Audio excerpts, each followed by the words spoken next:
No, this is Veterans Talk. It ain't nothing but a thing. But it's a thing we want you to tune into every Saturday afternoon. I'm Elsa McGee, your host, and I'm here today doing the same thing I've been trying to do ever since we started the show. Making sense out of a sensitive situation called the plight of veterans in the USA, and the USA with the plight of veterans. And today, I'm here with one of our best and strongest community partners, Frontline Community Services. Tony. How you doing, Reverend Nelson McGee? I'm so happy, brother, to have you back here again today. I know we came back here to do a show about the monkey in the White House. I mean, really, this has been one of the most chaotic starts of a presidency I have ever seen in my 77 years as a citizen of this country. We got a guy in the White House that's going about fine people, talking about he's targeting people for diversity and inclusion. He don't want that in our government anymore.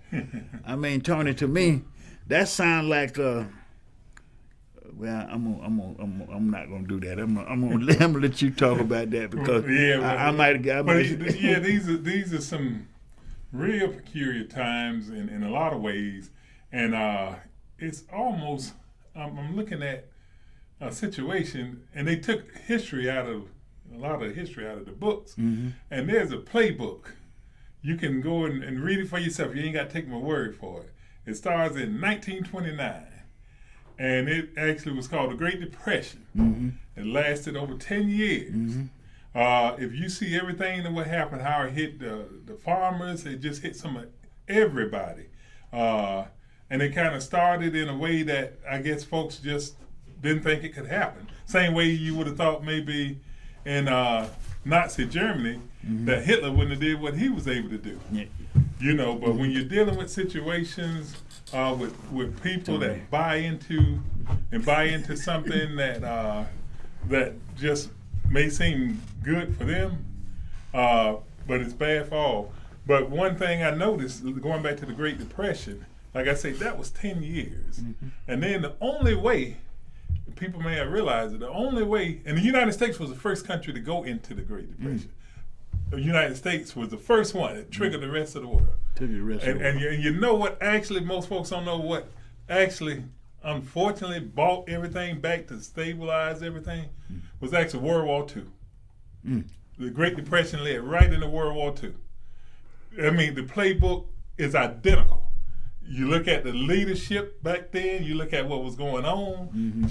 Right now, we got three things going on, folks might know. We got Nazi Germany, we got Jim Crow, we got apartheid all on steroids, and then we got somebody mixing a Kool-Aid for everybody to drink. You know, all this is happening before your eyes, but you know, and what is happening, even when it comes back to what is happening to the veterans, which is totally disrespectful, but you got to look at from the eyes of even the leadership. They feel like we don't need the veterans anymore. They done served their time, get them out the way, and we need to, now they not even they pulling money and hurting even the active duty soldiers.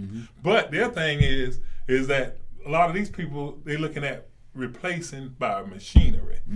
That is what is going on. It's a machinery revolution about to take over. They feel robots or whatever, and they chipping even the way the government is asking people. They starting with the low level, the ones that been employed with the government maybe 3 years or less. They chopping, but the goal of it all is and even whoever you support it, if you ain't in the 1%.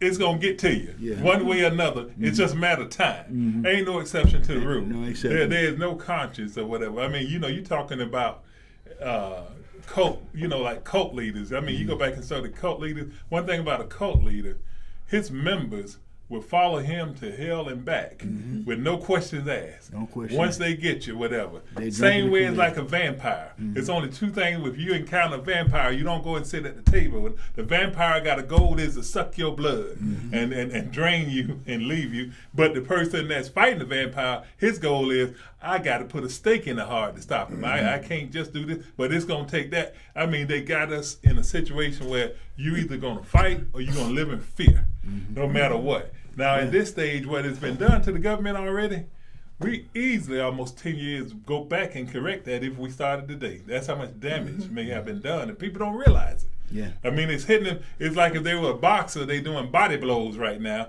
and you just ain't felt the accumulation of them. But then they come with that headshot and knock you out. Yeah. You know, but that's sort of whatever. So it's just so many different things. So why he attacks the veterans? They're attacking the veterans like they don't feel the need for them, wasting money. Now also, this administration may have also abandoned the blue. When you remember he say back to blue? Mm-hmm. Well, you see when he let all those 1,500 out, he ain't cared nothing about those that beat up or killed the blue. Mm-hmm. But because what he was saying, we don't need the blue either. What we got playing. Yeah. So what it's going to come down to self-preservation. That's what I'm here to talk about as well. What the goal is, I got a family, you got a family, he's going to create so much chaos and destruction. So even if you were law enforcement or military, you're going to be trying to fight and defend for your own family. So you ain't going to have time to mobilize like a unit like it used to be. The blue going to be defending themselves, and the veterans got to defend. But they also want to knock the veterans down for another reason. Veterans bring a valuable tool to the table of leadership.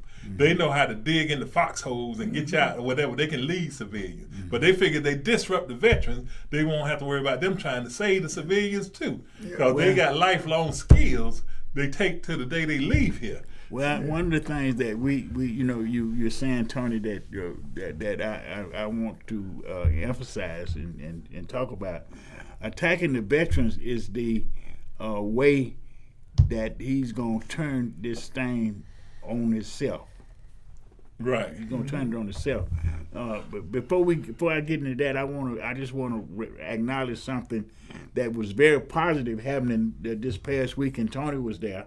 I had to leave to go start a class to train some more service reps. Well, we're gonna talk about that. But Tony, you was down with the city council Monday, where we was honoring in a way Black history for veterans. And they chose the Mumford Point Marines, yes, which I think is a group that's been on the show, and we know a lot about the Mumford Point. Well, tell me how that went, Tony, before we get into this other part. So this is a call to unity. Yeah, right. Yeah, but it was really awesome to see them, and to see them in the numbers. You know, we had them here, but we only had a small portion of it. It was amazing, the numbers of Mumford Point Marines that live in the city of Atlanta. Oh man! You know, when they took the stage, it was awesome. I mean, they literally took the stage at the city council meeting. You know, and so they were recognized and everything, which was really great. But the numbers was the thing that was so impressive that you know, it surprised me, because I only saw the few that were here when we recognized them, and when they were recognizing the anniversary of the Marines. But it was really awesome. The city, it's amazing the numbers that live in the city of Atlanta. And you know, one of the things that happened at that meeting, and I had to leave, but it was a reunion of the discussion that we had here that solidified the connections, because we learned that we're going to be able to go down to Cascade United Methodist Church and have meetings with these guys who are very active, and it's a large group, you know, so that's another a pin in our call to unity for veterans, and and that's what really this is doing, Tony, that this monkey in the White House, you know, and I'm just calling it like it is, because you know, it's just you know, he's just going through stuff like he ain't got no respect for it, and he's aggravating a lot of people that we're called into unity anyway. You know, come February the 28th, and we want everybody to take note. Now, don't buy nothing. We got to send a clear, unequivocal message to these billionaires that think that they're going to take our country. See, that's the missing point that they got.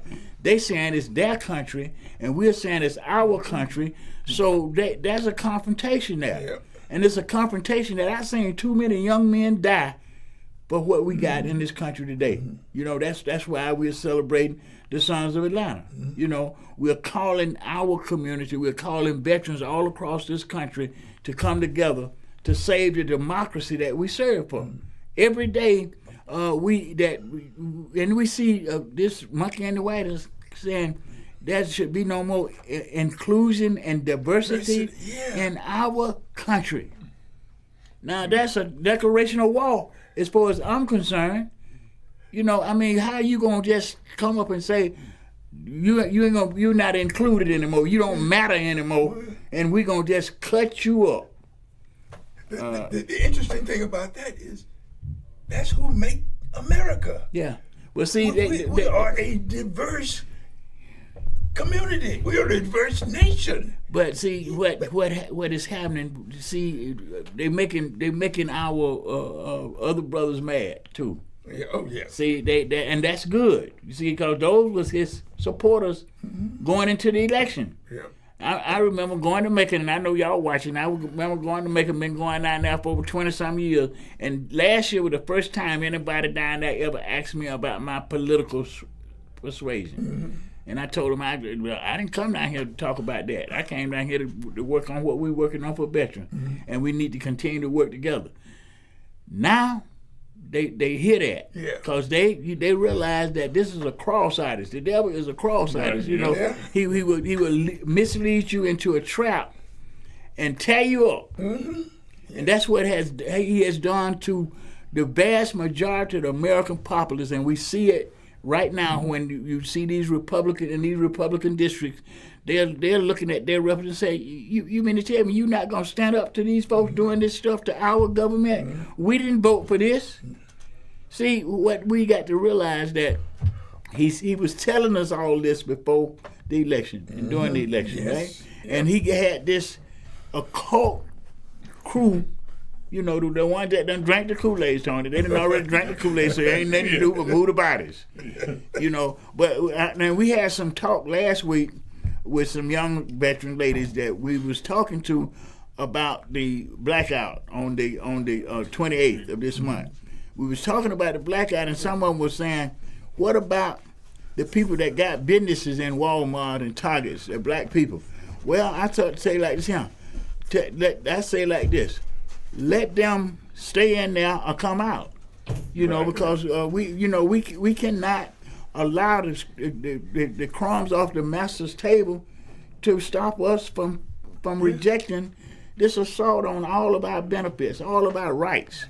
I mean, because to say to me, we getting rid of inclusion and the diversity is telling me that they're going to destroy me. Of course, and you know, and that's the plan. Well, actually, I even have another analogy I'm going to tell you about. You never probably would have thought about this, even how the birth of Trump really came to life. You don't think about this. I call it the triple O effect. And three people I'm going to tell you about. OJ, Oprah, and Obama. Okay, when OJ was acquitted or whatever, there was a certain section of what I call the Trumpsters that could not believe that this guilty man they feel got away, when folks on the other side were saying, well, they've been doing that to us for years and whatever. So the shoe kind of fell on the other foot. Then comes, okay, Oprah. Become a media mogul or whatever, thriving well. Now we're seeing diversity, inclusion, everything working. All right, she introduces Barack Obama. This man goes on and becomes president. Two terms. This man goes and does something equivalent to the pyramids over in Africa, over in Egypt. And that's what and they still ain't been figured out yet. Just like the pyramid, he came up with a health care plan. They done tried 200 times to try to dismantle, but can't come up with anything to replace. And they say, you know what? We got to disrupt these folks, especially, you know, and not only just us, but also the other immigrants coming in, prospering, whether it's a Mexican or whatever. They were saying, wait a minute, they working together, they growing, they getting through all what we done put them through. Now, how can we oppress one group of folks? In the biblical times, they may have been in the wilderness 400 years. Then they come over to this country. We put them in another one for 400 years, and they like cockroaches. They still surviving. What are we going to do to get rid of them? So their plan is simply this: we'll destroy this world before we let any of them prosper. That's the attitude. That's the attitude. That's why they don't care about what they're doing to the military. Their goal is to probably hop on a SpaceX jet plane rocket and go on to where we've been spending money shooting them rockets up to live, to try to live and just destroy this, because people don't understand U.S. aid, what has happened to it. By what it's doing, millions about to die over in Africa, just cutting them off. I mean, it's time. If you were trying to be neutral or stay behind the fence and just try to, say, I'm not going to get in this fight, you have no choice now. No, I mean, especially, I'm just saying, you either going to live in fear or you're going to fight, because that's what it's come down to. They don't play by no rules. No. If you notice, they change them as they go or whatever, and if you don't agree with them, they're coming after you. I saw what they did to, the 4-star general last night. And the congressman. Right. And the congressman. They're coming after you. So either they forcing you to fight, or like I say, or you wind up in a concentration camp in the gas chamber fooling with these folks. Well, see, you just don't know what they're gonna do. I'm looking at this one of them Meshach, Shadrach, and Abednego moments. I'm just gonna put it there. We either stand up, or we kiss the ring. Right. And we're not kissing any rings that's gonna make us, all the people that have served in this country in military, we would be spitting on their graves if we didn't stand up against this atrocity that's coming at us.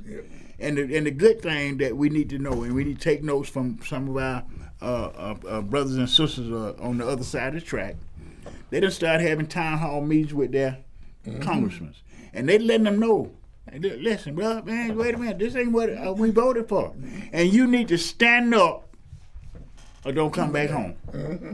And that's the message that we need to be sending to them. We need to join those in what the so-called red districts around the country and say, now you've been bamboozled. You've been bamboozled. Now you see that you've been bamboozled. Let's not buy nothing. Let's fast. Sometimes your only thing you can do is fast and pray. But can you imagine what fasting and praying would do to the economy of this country for 2 weeks? Yep. It'll bring it to a halt. And all them billionaires will start acting like they got some respect for us. We need to stop acting like we are slow, stand up and tell them, go sit down somewhere. Oh, Tony. That's true. And there's other action too. They call it town hall meetings, but you might not know this, Reverend McGee, but actually most folks never know it because I don't use it. But my degree is actually in political science and public management. One thing I learned in political science, what the power of the voters have in times like this, that we don't really use, but it could start at the city, local level, actually the power of recall. You tell those politicians, look, it's enough of us angry. We can just do a recall. We ain't got to wait for you to finish your term. And then we got somebody else we going to stick in there for you. We going to vote for when we get you recalled out. All we got to do is get those signatures and then send a message starting from the local level to the state level to the national level. And when we recall them, we need to recall, don't forget about that sorry Congress. And that weak Speaker of the House that they got.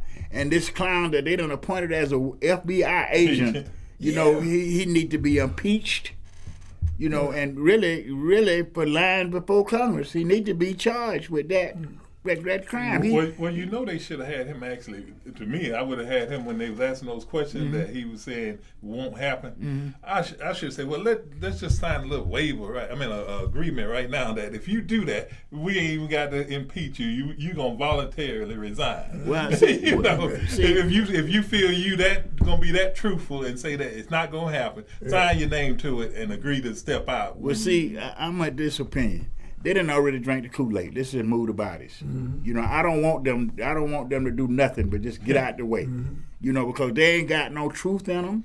There ain't gonna be no bargaining with them. Nope. Listen, this is like one of the things I learned in combat in Vietnam. You're in an ambush. You got to kill everything that moves.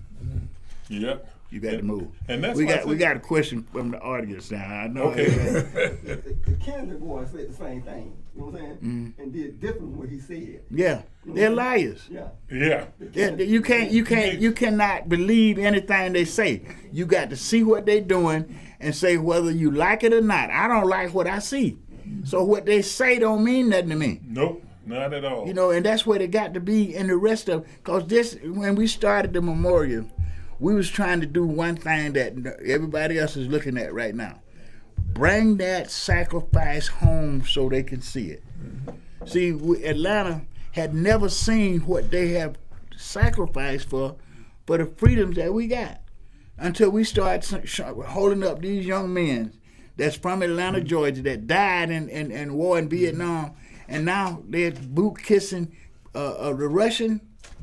That's who killed them. Yeah. That's who was behind every bullet that got you. Well, you know, and whether it's China, Russia with Trump, you got to remember, Trump, they're like long shots for Trump. He ain't paid them back. Yeah, he ain't when, you know, when the banks of the United States stopped. Say, we ain't loaning you no more money. So he went up to these countries, China, Russia, whatever, getting what he needed. And they were saying, so like the mob, you gonna owe us. You gonna owe us. And whatever you get, you belong to us.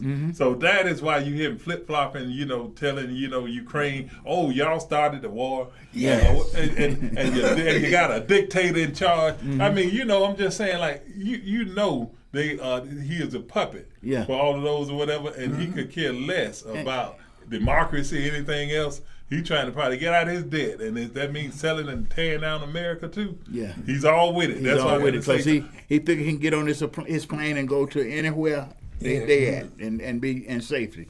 But we got to be mindful. If you got control of the news media, you got control of the mind of the people. Yeah, right. Now, see that is so true. But at the same time, you got alternative medias. That's why we're here today. We got an alternative media. It's not an underground media. It's on top. We're coming out on top because we're talking about the issues with the community. This is just veterans talking to veterans in the community about all things veterans and community. We're one. And one of the things that we got to know right now, there are 22 million veterans, right? And every one of them got a family. And that means that there's at least 44 million votes that got families. And most of these families are loyal to the fact that their veterans have died for this democracy. They made a sacrifice that can't be changed. So what are we doing? We're going into those communities, talking to those people to get a coalition of people that going to make the 28th sting.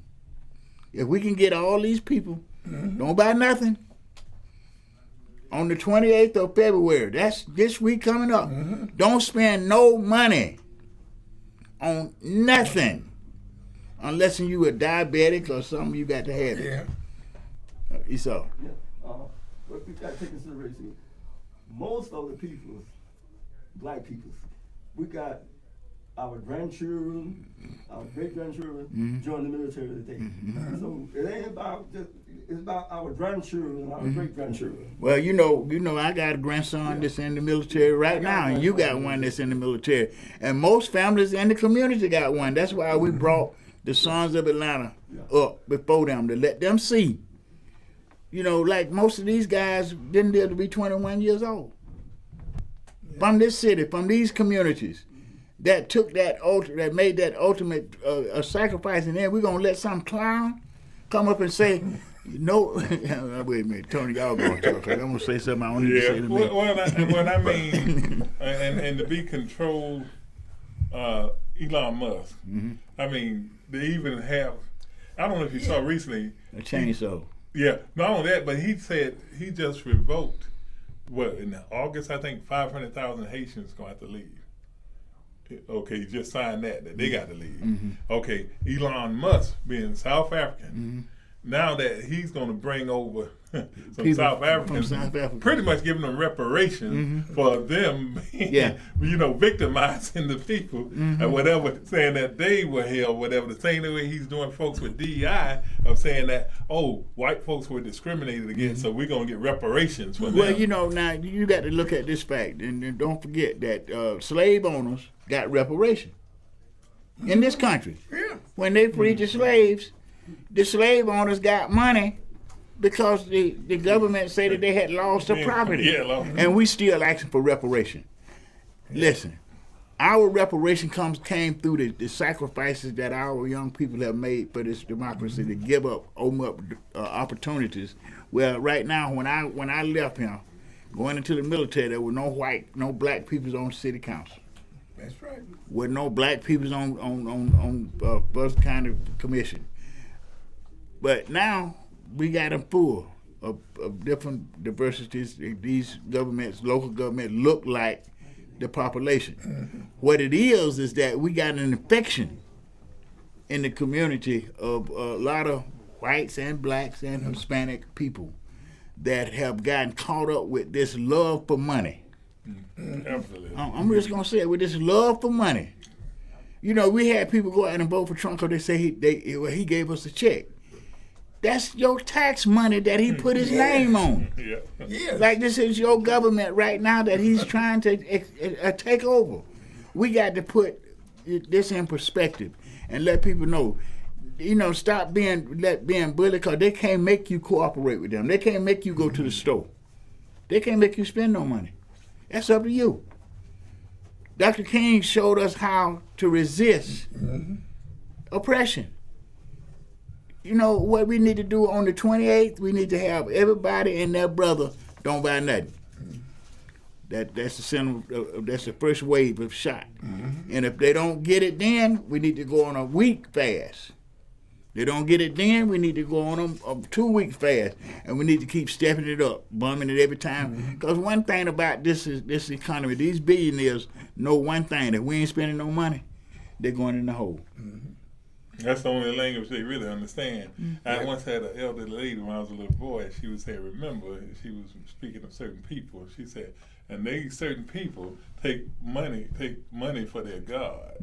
And they don't see nothing else. They don't see nothing else. They can't tell you nothing. It's all about capitalism. I mean, how this land was built. It was all about greed and money. And that's what's going to bring it down. That's what's that going to bring it down. Greed and money and hate. And hate. Unfortunately, if you know how much in 6 months, I would like to see a report on the president because there's a concern there. But all that energy of hate that's coming out of him, that affects the body, the mind, the spirit, the soul. It's like you running on overdrive. 24 hours a day, and that heart and stuff can only take so much with that hate.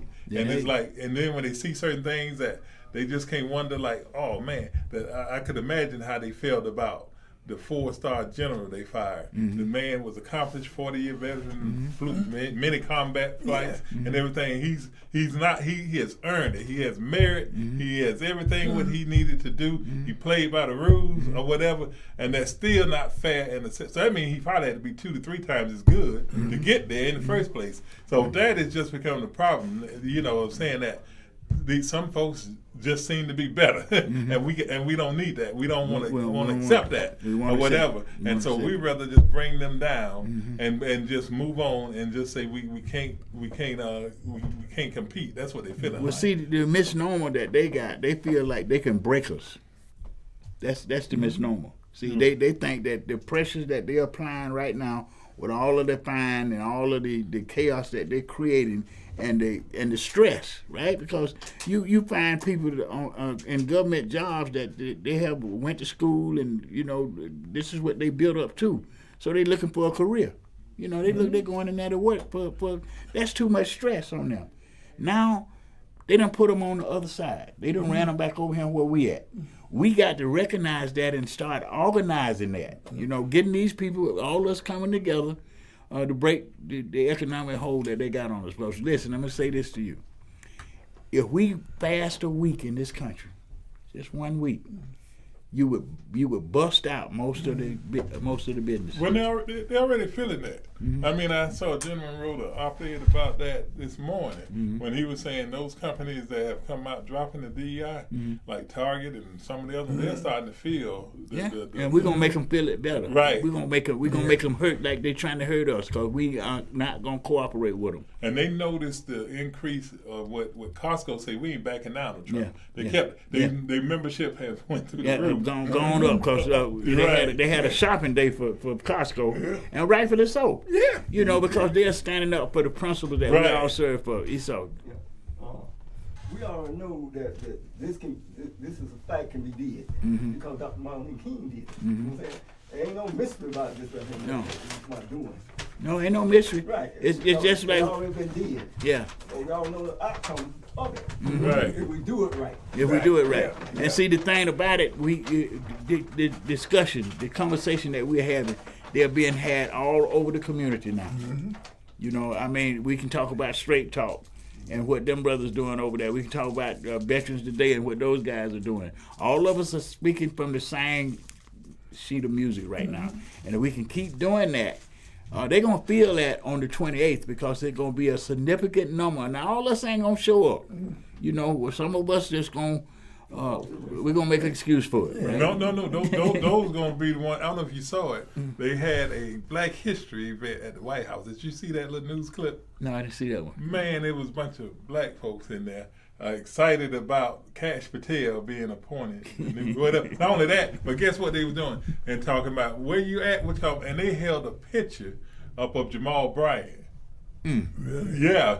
Like, okay, Jamal, we know we coming for you. That's what they let know. And Jamal sent a message back. Well, I ain't going nowhere. So just come on. Yeah. I'm gonna be here.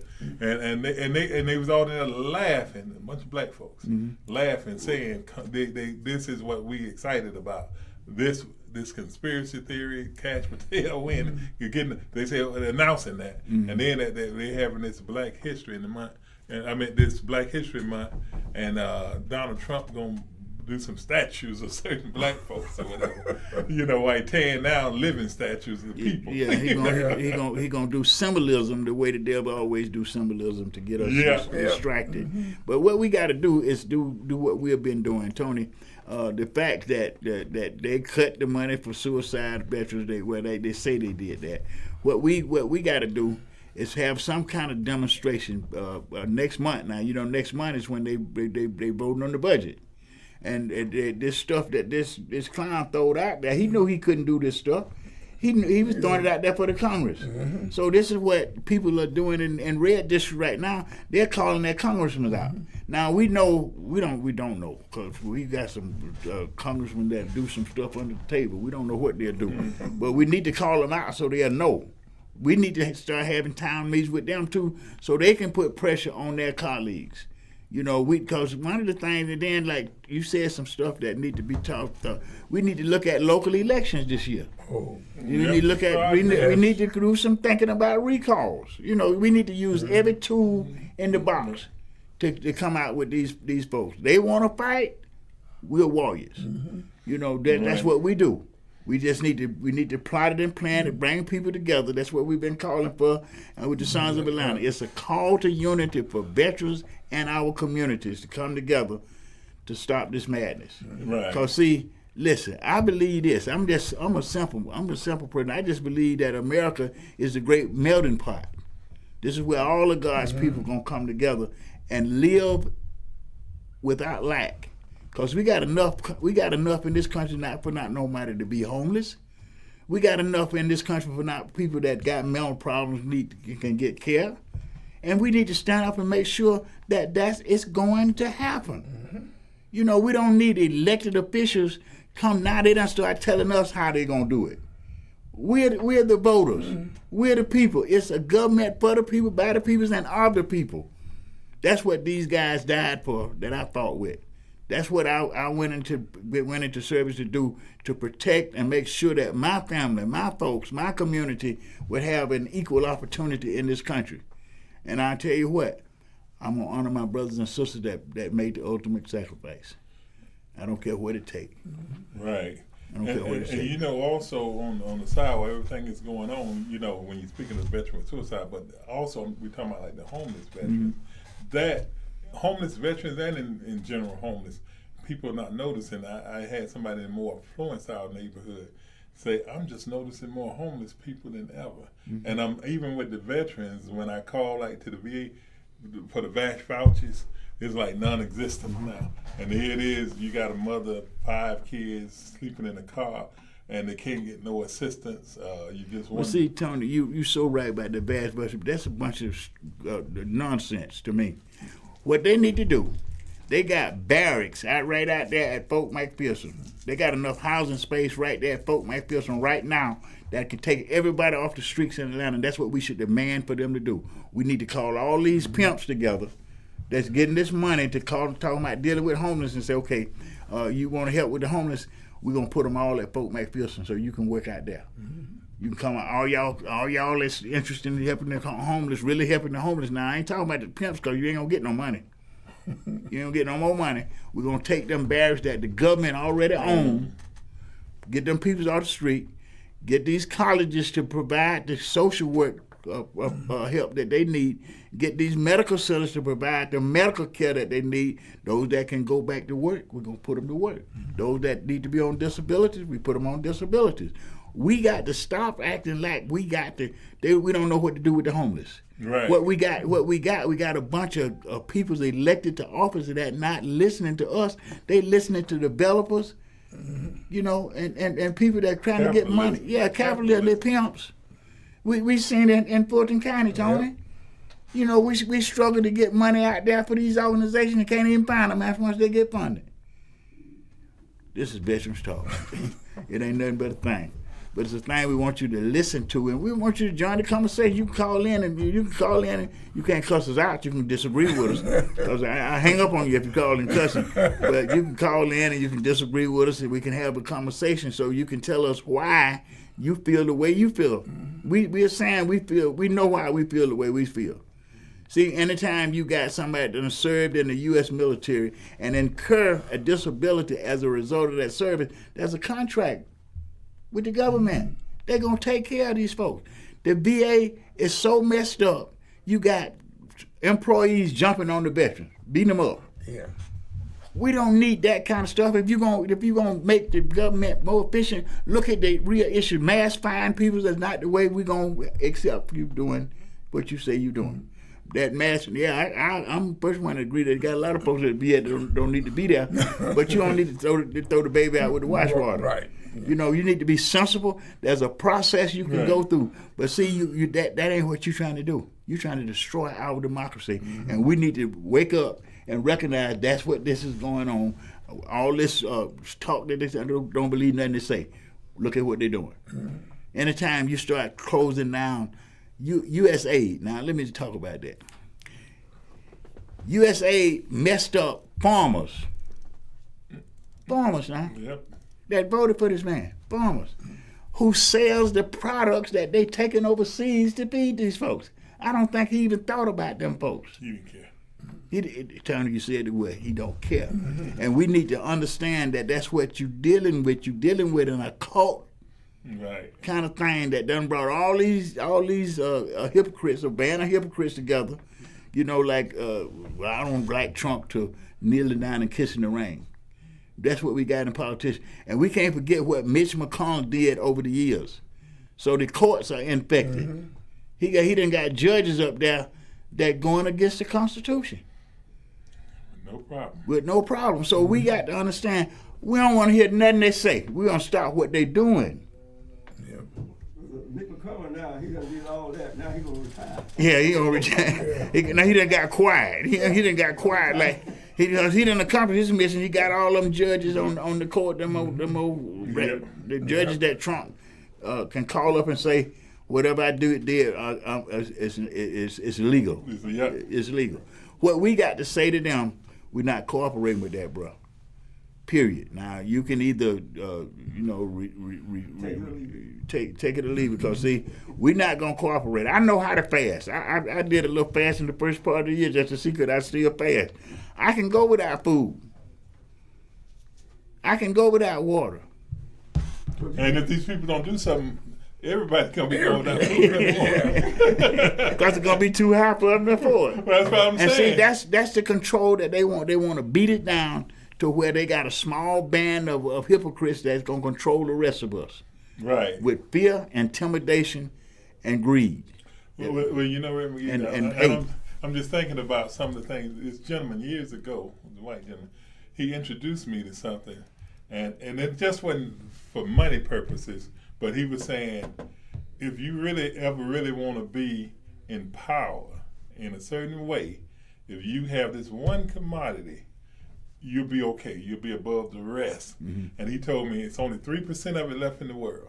And he was introducing me on the purpose of good drinking water. It's only 3% of good drinking water left in the whole world. And what he taught me, he was saying, I was trying to build, it was really for, he was really educating me to help, especially black people. He gave me an example. And people come to me 10 years later, boy, I wish I would have listened to you. He said, look, if they tell you can't drink, what you probably shouldn't be drinking anyway, most of it's tap water, you know, that's almost part of the Kool-Aid around here. But he was saying if Walmart, Sam's, wherever you go, all of a sudden there's no more water on the shelves. He said, where do you know most black people that control their own water supply and their own springs? And that's why he was telling me to get the investors and get this spring. Not only that, he told me this, and when you get it, don't leave all the water on the spring. He said, take it and put it in a special reserve to where the government don't even know you got it. He said, why? Because the government has a list of all the springs in the country. If something breaks out, they send in troops to take over that water to determine who gets what or whatever. The next war, he told me, will be about water. Right, and they were saying, but without water, when you talk about fasting, after 3 days with no water, it's something I learned. If you stay on your back, you know, I was in the hospital from 2006 for a year, 2 hospital nursing home. After 3 days, the nurse came in and said, all right, we want to give you some little rehab or something to get you back to walking. I said, I can walk. And they said, oh, yeah, well, get up and walk. I could not walk. After 3 days straight, you ain't pretty much walking. You know, you needed rehab. You know, just to get back walking. So I'm saying 3 days with no water and 3 days on your back, you pretty much dead. Yeah. If you want to probably kill somebody, take water away from them and lay them on their back 3 days, and they'll be about disposed of when you see them. That's the power, even how water does. I don't care if it's Trump, whoever, nobody. We can't wear clothes without water. He told me it's nothing we can do without water. And the water, most of the water is contaminated. Right. Only 3% of good drinking water is left. And you know, and then you make me think about that because I had to go to Kroger and get some water. Because I don't drink nothing but the water that's supposed to be the best water that you can drink. But at the same time, if I don't get that water, I'm in trouble. Yeah, you are. I mean, because what's in this in the government water is all kind of toxins and everything else when you really look at it. So we not even, water is what we have to, you know, food too, but the water is even more important. And with that note, we need to tell people now, you need to go to the store for the 28th. So on the 28th, so you don't go to the store. You don't need to go to the store on the 28th. You need to go get your water. You need to go get whatever you need and be prepared not to spend no money on the 28th because that's a national blackout. We're going to black them out. The only way we're going to have an impact is that all of us do it. Yeah. All of us do it. Just I know that some of we ain't taught our children how to not to spend money when they put it in the pocket, but you not to control them on the 28th. Now that's my daughter's birthday. That's my great grandbaby's birthday. And I done told them, don't come to me for no birthday present on the 28th. You know, so come to me for the 28th. And if you don't come to me for the 28th, I'm going to treat your birthday after the 28th because I ain't doing nothing on the 28th. I might not even leave the house home just to make sure that I don't have to get no gas. You know, I don't have to do nothing. And I think that if we do it right, they're going to get the message. Oh, yeah. These stores get the message, then they'll start looking at Trump and say, hey, bro, man, you need to chill. You need to chill. You need to let this thing be worked out in an orderly fashion, right? We need to address some of them issues you're talking about, but you going in there find whole blocks of folks that you ain't even interviewed. You don't know nothing about them people, and telling them that they're not qualified for the jobs that they done took. They've been to school, been to college, and been to trade school for this stuff, and you gonna tell them they ain't qualified? Yeah. No, we need a better system of looking at what some of the things you're saying you want to do make sense to everybody. We need to get it. We got a lot of waste in government. You know, if you didn't have all that waste in government, you wouldn't have all these people on the street. Right. That's true. You know, so that's why I say. So eventually, you know, like they're doing a blackout. I'm gonna tell you where. You know, now another thing I have to share. I'm living these circumstances. What's going on when he's going after HBCUs. I graduated from HBCU. I actually don't know if you know. I used to work for the Internal Revenue Service. Wife still employed with them. You know, so I know all this. But all I know is one thing: what really gets their attention, they've never done before. I mean, well, early in history, if they did like a blackout, they did a tax out. They said we ain't tell employees, we ain't sending no taxes into the government or nothing. Well, now I'm gonna tell you something. There's gonna be a bunch of folks mad with their taxes this year. Oh yeah. Because you know, if you don't find the IRS already had slow problems, right? Now they done fired a bunch of them folks and they got the rest of them scared. The taxes gonna be late coming, and all the people that working looking for their tax return is gonna be upset. And I'm gonna tell you something. It's good to be upset sometimes.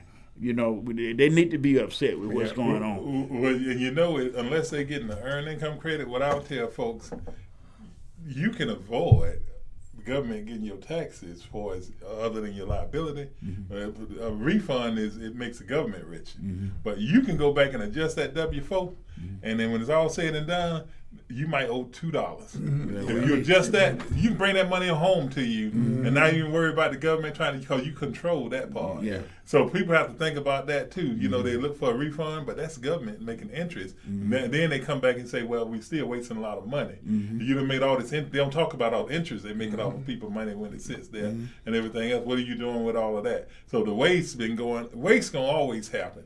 I mean, regardless, no matter, there's nothing Trump could do about that. They're talking about they want to trim this and trim that. But actually, what he's doing, it's like your neighborhood. We want to stop the violence. So what they do is say, oh, we figured out how to stop it.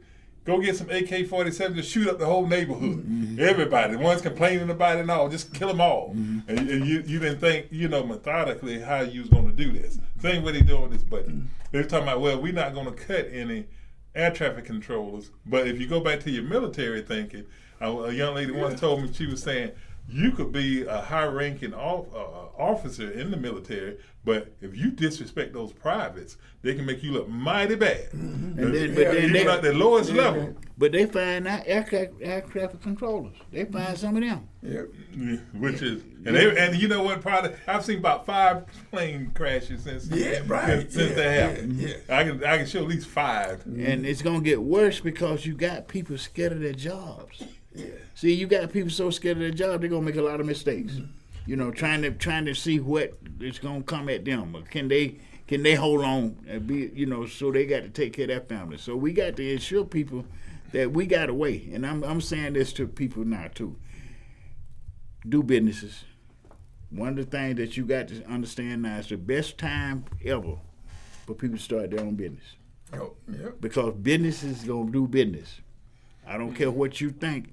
A lot of this stuff that Trump cutting out, he gonna privatize it through some of these companies that either him or Musk or some of these billionaires own. Look at what he did with the exam system at the VA the first time he was in. He privatized it, right? Some people get an exam when they file for a claim that don't even need an exam because he made it where those people can make money. Community care. I thought it was a good idea until I realized that people in the inner city weren't going to get it. It was just the people in rural areas that could really benefit from that community care, because if you go to community care, it's just almost like going to the VA system late. We getting very little care. We getting people that being misdiagnosed and dying early. You got people dying from prostate cancer. Come on, you aren't supposed to die from prostate cancer no more. Not anymore. Well, you know, measles even coming back now. Yeah, and we learned during COVID that we got the worst medical care in the country. We got the worst medical care. We got people that go to work every day that can't afford to go to the doctor. They go to work sick. Now, you know, we need to address these issues. Obama tried to address it, and Kamala was talking about Medicare for all. It should be. Canada got a national Medicare system, and they don't have all these issues that we got when it comes down to care. But we done got caught up in the hate, Tony. I think we got caught up in the hate. So rather than working with all people of goodwill, we are sitting over here just talking about black people. So we got Hispanics in our neighborhood. We got different people in our neighborhood, and we'll holler, well, they ain't black. They're people of color. They being treated just like. Man, they probably. I tell you a true story. I was leaving from Metropolitan one night from Kiwanis Club meeting, and I was going home. Mm-hmm. I could not go in my neighborhood for about 3 hours because I live in a way where you got to go one way, one road. Mm-hmm. They had it blocked off. What they was doing, it was that ICE and the police chasing and trying to round up Hispanics where they couldn't get in or out for 2 to 3 hours. I had to go back to my office and just wait it out because I couldn't even get home. So people not just seeing this on the news, you starting to live it and see it in person, and that's why I think it's going to hit a lot of the. Unfortunately, the younger people, the WWW World Wide Web, and the purpose of what a web is, and the younger folks caught up in it, whether it's TikTok, Instagram, whatever, is to entangle you. Now, this is the goal what's going to shock them into reality. Do you know who owns X, which used to be Twitter? Elon Musk. Who is trying to buy TikTok? Elon Musk. All right. He's going to get all those. When he gets them, guess what he's going to do? He's going to shut them down. Young folks going to probably lose their mind. You know what I'm saying? Now see, what he also used that as a control point, because he put out a lot of misinformation. He got all these followers that's on X, right? And most of them are young people that ain't got no history. You was talking about that earlier. They don't know no history. Right. So they're easily caught up in the moment. Yes. Well, and then when you think about, do you know why they want to ban? You know how the ban of TikTok actually started? Most folks don't know. Actually, everything has a correlation back to Trump. When they were doing a celebration of Black Wall Street, Donald Trump, hating, I guess, black people, he decided he's going to go to Tulsa, Oklahoma, and announce that he's going to run for the president again. All right. When the younger folks on TikTok found out what they did, the tickets were free. All of them got together and got about 90% of the tickets. Yeah, I remember. And none of them showed up. So we had this overflow arena, this big arena that held about 20,000 folks with about 2,000 people in it. And he was so embarrassed. And then when they told him it was TikTokers that did it, he didn't know what TikTok was. Then he said, now he came back and say, China owns that? We need to ban it. They selling our information. But he was upset because they messed up his rally. His rally on top of what the TikTokers saw what he was doing to the Black Wall Street folks on their anniversary. So that's how the TikTok even became an issue or whatever. I mean, everything that happens on his watch is still affecting us. Now think about COVID. COVID was on his watch. Okay, now I'm gonna tell you, and people say the lab and all this stuff, but there was his little buddy, that little North Korean man. I can tell you this, and I don't even have to just say. I'm just telling you this from what I'm thinking. I got receipts. You go back before COVID started. Donald Trump pissed that little man off. He did something to him. He got him mad. And you know that man came on. It was on NBC News, CBS. Go back and Google it. Right before COVID, he said, "America, I got a Christmas gift for you." You hear him say that? All right. Now I had some other veterans that's more on the other side of knowing bio warfare and all that. This man, you can calculate what he did.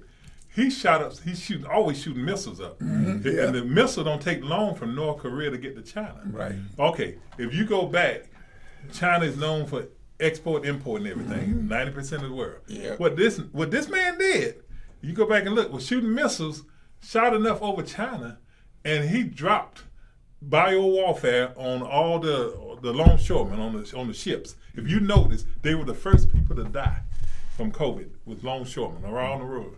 They took it into the different countries.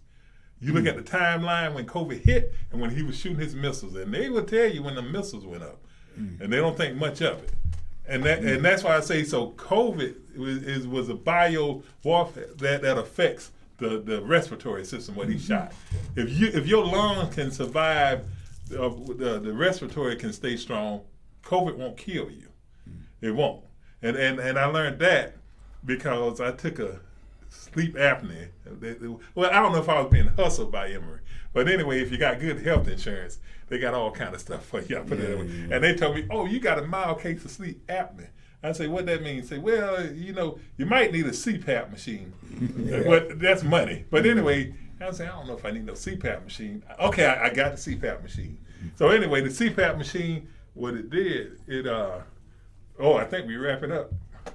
Oh, that fast? Yeah. Yeah. Okay, Tony, let's go on, man. Do this. And we having fun with it, but that's what good conversation does. That's what good conversation do. This is Veterans Talk. Tony, close back with the song. This is Veterans Talk. Every Sunday, every Saturday from 4 to 5 o'clock, we're here talking about all things veteran. And so we want you to tune in every Saturday. And if you want to, you can call in. If you got a point you want to make, we're open to all conversations dealing with things that we're talking about at the time. So give us a call in and talk about us. The other thing, if you look at the bottom of the screen there, you'll see the memorial. This is the memorial that is that we're building for the 240 young men from Atlanta, Fulton County who paid the ultimate price. We want everybody to look at that. Go to the website, sonsofatlanta.org. Purchase a commemorative brick to commemorate those members of your family, those members of your social club, those members of your graduating class, any of those young men who were would have been your fathers and grandfathers, but they were probably your uncles that paid the ultimate price. Here's an opportunity to do that. So every Saturday from 4 to 5 o'clock, Veterans Talk, talking about things dealing with veterans. And we'll see you next Saturday, same time. Tony, will you talk about Frontline Ministry? I mean, tell them how to get in contact with you. Frontline Community Service, as far as our vet program goes, is we're easy to reach out. Our website is actually vet22.vet. And remember, the 22 stands for the 22 veterans that commit suicide every day. And that's our mission, to eradicate that. So if you want to find out more information, please visit vet22.vet. Thank you. And this is where we come together to make conversations make sense out of a sensitive situation. It's all the plight of veterans in the USA, and the USA with the plight of veterans and our communities. So next week we'll be here doing the same thing we're doing today, trying to make sense out of a sensitive situation. So thank you, and have a good day. Thank you. Yeah. Dang, that was a fast hour, man.